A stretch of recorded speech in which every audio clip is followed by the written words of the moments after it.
Mi primer hijo se llama Andrés Manuel. Le pusimos el nombre de Andrés Manuel porque mi esposo quiso ponerle el nombre de él y el nombre mío. Mi hijo Andrés Manuel ya nació en el año 1953. El año 1953.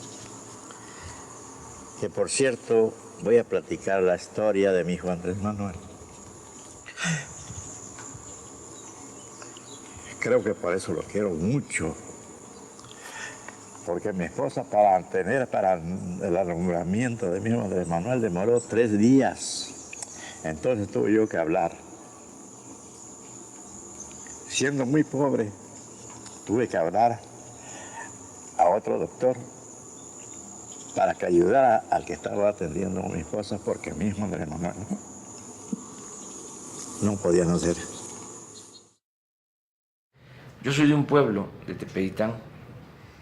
En aquel tiempo Tepeyitán tenía 600, 800 habitantes. No había escuela secundaria, no había camino, toda la comunicación era por río, por agua. En Tabasco hay agua como cielo. Es decir, Tabasco es agua. Toda la comunicación era por río. Tuve la fortuna de tener buenos maestros. En la secundaria tengo un maestro que fue decisivo en mi vida, Rodolfo Lara Laguna, maestro de civismo. Ese marcó mi vida. Me daba segundo año de secundaria, me daba civismo en segundo año de secundaria, cuando se llevaba el libro del Buen Ciudadano. Él no nos explicaba mucho sobre el libro, nos explicaba más sobre otras cosas, porque él había estado en la Universidad Nicolaita y además fue dirigente social. Fue dirigente en el 68 en Tabasco. Es un hombre extraordinario. ¿Y cómo te cambió la vida? Porque empezó a tocar en las clases asuntos importantes. Por ejemplo, cuando nos platicaba de las manifestaciones en contra de la llegada de Kennedy a México y cómo la consigna era Kennedy no, Jacqueline sí. Pues tenía 13 años. Para la gente que no conoce, ¿qué significaba Kennedy sí, Jacqueline? Perdón, al revés. Pues por la gente que no conoce, y yo tampoco en ese tiempo entendía mucho el significado, sino que era una expresión de rebeldía, de protesta, ¿no?, en contra de un presidente extranjero. Yo tampoco sabía mucho en ese entonces de lo que de lo que sucedió en esas visitas, ¿no? Pero era la época de la intervención de Estados Unidos a Cuba, la intervención de Bahía de Cochinos.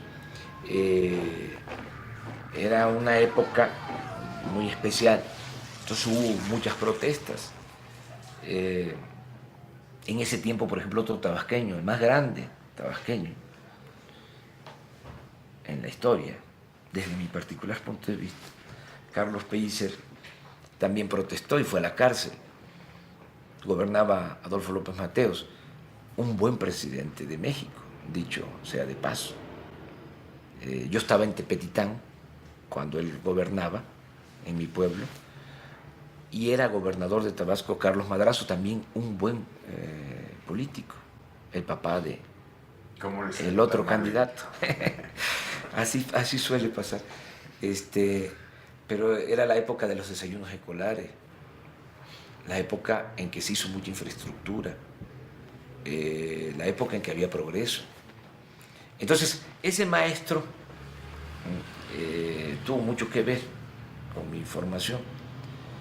Está en activo, lleva 40 años siendo inspector de escuelas secundarias federales. Fue maestro, luego fue director de escuelas secundarias y ahora es inspector. Y no ha querido ser otra cosa porque tiene convicciones, porque tiene principios. ¿Se le puede localizar? Sí, se le puede localizar. Es juarista, es un hombre íntegro.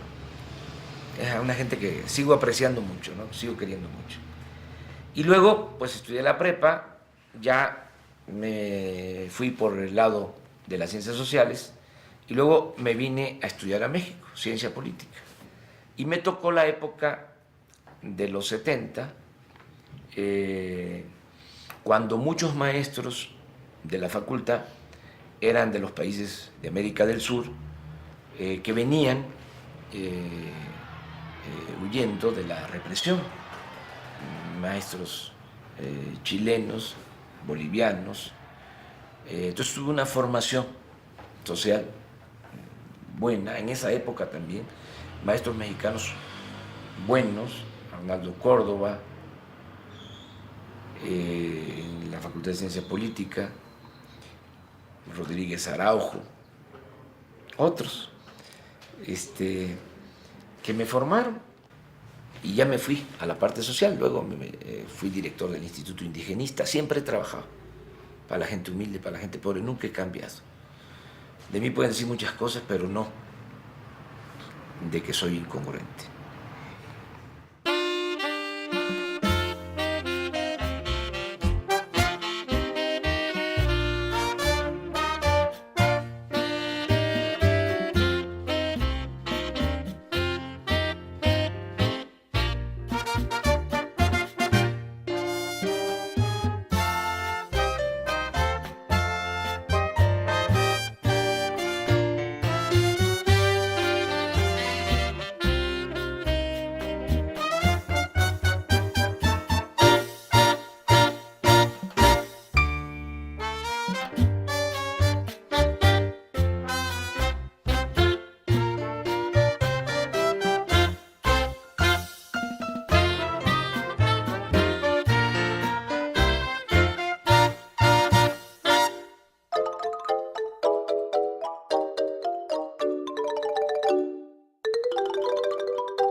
El origen de esta... Bueno, lo del paraje San Juan se inicia en el 2003. Desde luego es un asunto que data de mucho tiempo, que pasó por varios gobiernos. En esencia,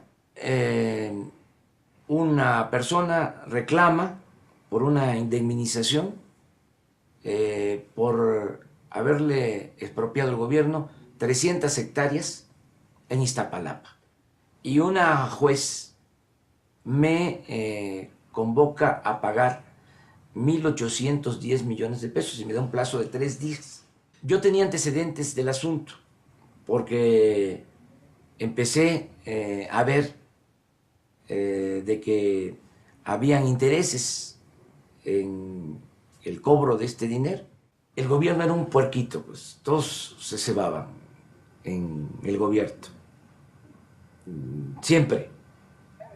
Llegaban coyotes. Desde que yo llegué al gobierno, empecé a ver que querían hablar conmigo, ¿no? Gentes de portafolio, coyotes. Era un caso emblemático que se podía mostrar cómo, con influencias, con corrupción, se llega a esos extremos, ¿no? De querer cobrar 1.810 millones de pesos a partir de un fraude. Me metí a investigar. A partir de entonces me metí a investigar en el registro civil. Mandé gente hasta los panteones. En suma. ¿A qué te refieres? ¿Mandaste gente hasta los...? Porque busqué todos los antecedentes de los arciprestes desde mediados del siglo XIX, ¿Y para saber si realmente eran ellos los dueños o el reclamante era un dueño legítimo. Mira, ahí encontré de que el que supuestamente compró el terreno no existe. A mí me gusta la historia y he trabajado haciendo investigación documental. Entonces, pues conozco cuáles son los documentos de las distintas épocas del país, Por ejemplo, el contrato de compraventa, donde supuestamente ellos habían adquirido estas 300 hectáreas en Iztapalapa, tiene una firma modernísima. ¿Sí? Eso no es común para la época.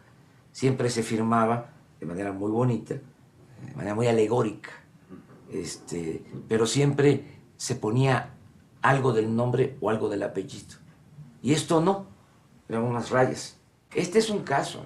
O sea, una de las maneras más usuales de corrupción en el gobierno es eso. Por ejemplo, si yo fuese un corrupto, si ya me lo estaba ordenando el Poder Judicial, pues era cosa de decirle, porque incluso llegaron a plantearme, no de manera directa, sino a través de otras personas, que por qué no se lograba un acuerdo, un arreglo. Si yo fuese un corrupto, decir, bueno, sí, pero necesito que se mochen, como dicen en el lenguaje común. Y la Corte tuvo que dar marcha atrás. Imagínense si hubiese pagado los 1.810 millones. A lo mejor hubiesen dicho, ay, qué respetuoso es del Estado de Derecho. Pero me iba a convertir en cómplice de un fraude.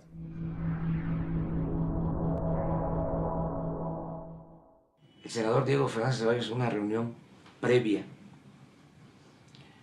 a que salieran los videos, comentó a un grupo de senadores: acaba de salir una denuncia de corrupción del dirigente del Partido Verde por Cancún, lo habían filmado, sobre un supuesto soborno para conseguir permisos y construir en Cancún. Y había un escándalo.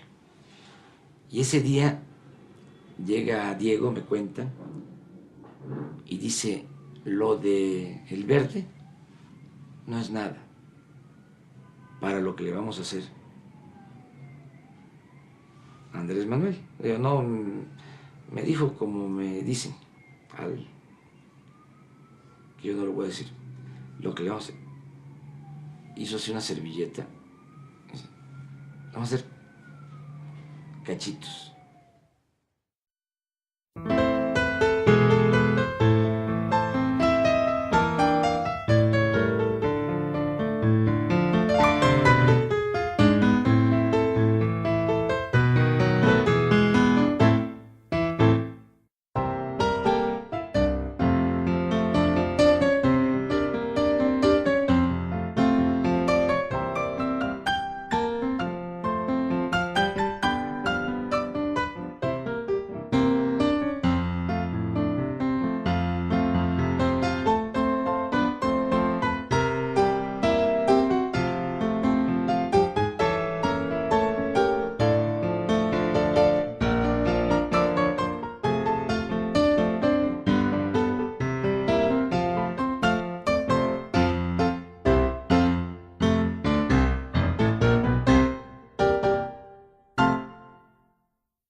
Mi primer hijo se llama Andrés Manuel. Le pusimos el nombre de Andrés Manuel